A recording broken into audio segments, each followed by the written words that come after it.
ও হ্যাঁ হ্যাঁ মা, এটাই আমার ছেলে, এটাই আমার ছেলে।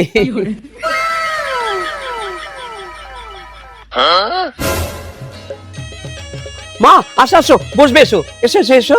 না না কাকিমা, আপনি ঝাড় দিচ্ছেন, ঝাড় দিন। দেখা গেল বিয়ের পর আপনার ছেলের কোনো অসুখ হলো, তখন তো আপনাকেই ঝাড় দিতে হবে। প্র্যাকটিসটা করে রাখা ভালো। এই যে চা। আচ্ছা তুমি কি করো? আমি পড়াশোনা করি। আরে ও তো পড়াশোনা করে কি হবে? একটা ভালো বিজনেস করো, যাতে বিয়ের পর আমার খরচাগুলো চালাতে পারো। ওসব পড়াশোনা বাদ দাও। আচ্ছা তুমি কি কি করতে পারো? আমি সবকিছু করতে পারি। হ্যাঁ মা, আমার ছেলে সবকিছু করতে পারে, রান্না করা, বাসন মাজা, কাপড় কাচা, বাটনা বাটা, সবকিছু। আচ্ছা চলো তো, ও কি কাজ করতে পারে আমি ওর ডেমোটা একটু দেখি। হ্যাঁ হ্যাঁ চলো মা, চলো চলো। এসো, এসো।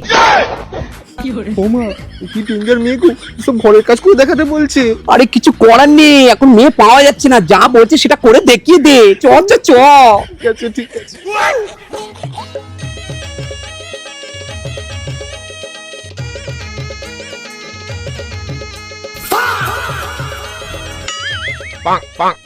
আচ্ছা ঠিকই আছে, আর বিয়ের যে কটা দিন বাকি আছে কাজগুলো একটু তুমি ভালো করে শিখে নাও।